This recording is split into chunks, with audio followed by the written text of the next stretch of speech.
నమస్కారం. ఈరోజు మనం ఒక అత్యంత ఆసక్తికరమైన సోర్స్ మెటీరియల్ని విశ్లేషించబోతున్నాం. సాధారణంగా బాగా డెవలప్ అయిన దేశాలు అనగానే మనకు వెంటనే ఏం గుర్తొస్తుంది? వాళ్ల దగ్గరుండే అత్యాధునిక టెక్నాలజీ, భారీ రిజర్వులు లేదా డేటా. ఇవే కదా వాళ్ల అసలైన సంపద అనుకుంటాం.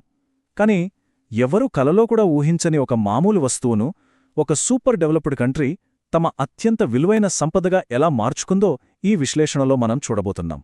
ఇది వింటే ఖచ్చితంగా మన ఆలోచనా విధానమే మారిపోతుంది. సరే, అసలు విషయానికి వద్దాం.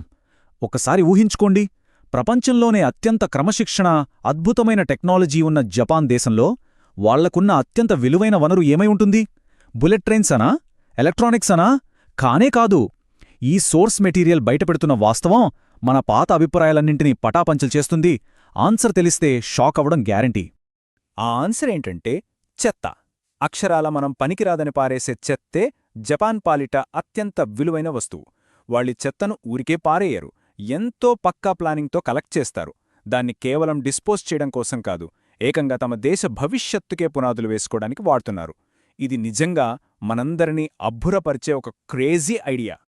మొదటి విభాగం, ద గార్బేజ్ బ్రిక్ ప్రాసెస్, అంటే చెత్తను ఇటుకలుగా మార్చే ప్రక్రియ.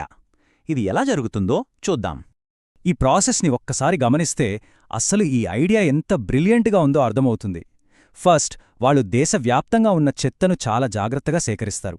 రెండవ దశలో ఆ చెత్తకు కొన్ని ప్రత్యేకమైన కెమికల్స్ కలుపుతారు. మూడో దశలో ఆ మిశ్రమాన్ని అత్యంత గట్టి ఇటుకలుగా మారుస్తారు. ఇక నాలుగవది, అసలైన కీలకమైన స్టెప్ ఏంటంటే, జపాన్కున్న అతిపెద్ద ప్రాబ్లం ల్యాండ్ లేకపోవడం, చుట్టూ సముద్రమే. అందుకే వాళ్లు ఈ కెమికల్స్ కలిపిన చెత్త ఇటుకలను నేరుగా సముద్రంలో వేసి దాన్ని పూడ్చి ఏకంగా కొత్త భూభాగాన్నే సృష్టిస్తున్నారు. అంటే వాళ్ల దేశ మ్యాప్ని వాళ్లే స్వయంగా పెంచుకుంటున్నారు. అసలు ఎంత గొప్ప ఆలోచన ఇది! ఇక రెండవ విభాగం, చెత్తపై నిర్మించిన ఒసాకా ఎయిర్పోర్ట్. ఇదంతా ఏదో థియరీ అనుకుంటే పొరపాటే. ఇది మన కళ్ల ముందు కనిపిస్తున్న ఒక భారీ ఇంజనీరింగ్ అద్భుతం. దీని స్కేల్ ఎంత పెద్దదో మనం అర్థం చేసుకోవాలి. కేవలం స్థలం ప్రాబ్లంని సాల్వ్ చేయడమే కాదు, ఏకంగా సముద్రం మీద ఒక భారీ కొత్త భౌగోళిక ప్రాంతాన్నే క్రియేట్ చేశారు. నిత్యం వేలాది మంది ప్రయాణించే ఆ ఇంటర్నేషనల్ ఎయిర్పోర్ట్ పునాది మొత్తం కంప్లీట్గా ఈ చెత్తతో చేసిన ఇటుకలపైనే నిలబడి ఉంది. వండర్ఫుల్ కదా! మూడవ విభాగం, 2020 ఒలింపిక్ మార్వెల్. ఈ నిర్మాణం గురించి వింటే ఇంకోసారి ఆశ్చర్యపోతాం. 2020వ సంవత్సరం వరల్డ్ స్పోర్ట్స్ హిస్టరీలోనే ఒక స్పెషల్ ఇయర్. 2020 ఒలింపిక్స్ కోసం జపాన్ చేసిన ఏర్పాట్లు చూస్తే వాళ్ల ఇంజనీరింగ్ స్కిల్స్ ఏంటో ప్రపంచానికి మరోసారి అర్థమైంది. వరల్డ్ స్టేజ్ మీద వాళ్ల ఇన్నోవేటివ్ థింకింగ్ని ఎలా ప్రెజెంట్ చేశారో ఈ సోర్స్ మెటీరియల్ చాలా అద్భుతంగా వివరిస్తోంది.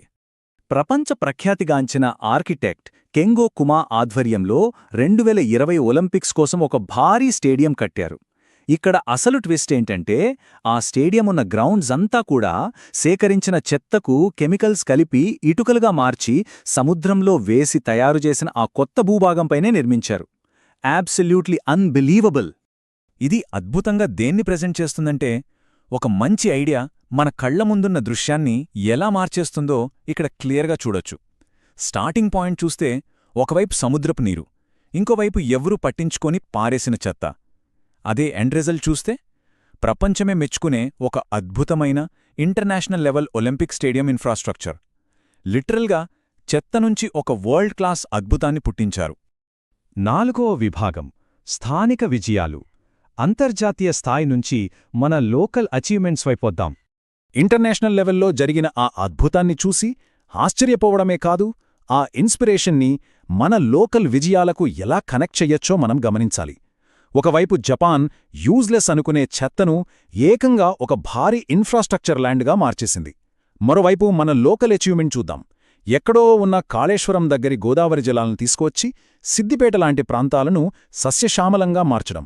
ఈ రెండు కూడా అసాధ్యాన్ని సుసాధ్యం చేసిన ఇంజనీరింగ్ అండ్ ప్లానింగ్ అద్భుతాలే. మరి ఇలాంటి విజయాల వెనుక ఉన్న సీక్రెట్ ఏంటి? ఈ సోర్స్ మెటీరియల్ విశ్లేషణ ద్వారా నేటి స్టూడెంట్స్కి, ఇన్నోవేటర్స్కి ఒక పెద్ద ఛాలెంజ్ విసరబడుతోంది. ఒక దేశం చెత్తను అంత విలువైందిగా మార్చగలిగినప్పుడు మనం కూడా అలాంటి నైపుణ్యాన్ని సాధించాలి. దానికి మనం చేయాల్సింది ఒకటే, పరిస్థితులను చాలా దగ్గరగా అబ్జర్వ్ చేయడం, వాటిని డీప్గా స్టడీ చేయడం, కంటిన్యూస్గా ఎక్స్పెరిమెంట్స్ చేయడం, మరియు ఏ దేశంలోనైనా సరే చెత్తను ఒక వనరుగా ఎలా మార్చవచ్చో క్షుణ్ణంగా రీసెర్చ్ చేయడం. ఇది ఖచ్చితంగా మనందరి ఆలోచన విధానంలో ఒక భాగం కావాలి. ఈ మొత్తం విశ్లేషణ నుంచి మనం క్యారీ చేయాల్సిన ఒక స్ట్రాంగ్ ఫిలాసఫీ ఉంది. అదేంటంటే, ప్రతి దేశం తమ చెత్తను అత్యంత విలువైన వనరుగా ఎలా మార్చుకోవాలో తప్పక పరిశోధించాలి. మోడర్న్ వరల్డ్లో ఇన్నోవేషన్కి, సస్టైనబుల్ డెవలప్మెంట్కి ఇది చాలా చాలా బేసిక్ రూల్. వేస్ట్ని సంపదగా మార్చడమనేది ఇకపై కేవలం ఒక చాయిస్ కాదు, అది ఫ్యూచర్ నెసెసిటీ. సరే, ఈ అద్భుతమైన ఎక్స్ప్లెయినర్ చివర్లో మనల్ని మనం అడగాల్సిన ఒక ఇంట్రెస్టింగ్ క్వశ్చన్ ఏంటంటే, విలువ అనే పదానికి మన నెక్స్ట్ జనరేషన్ ఇన్నోవేటర్స్ ఎలాంటి కొత్త అర్థం చెబుతారు? ఏ మాత్రం పనికిరాని వస్తువులను అసలు వెలకట్టలేని వనరులుగా వాళ్ళు ఎలా మారుస్తారు? జపాన్ సాధించిన విజయాలు మనకు ఒకటే ప్రూవ్ చేస్తున్నాయి.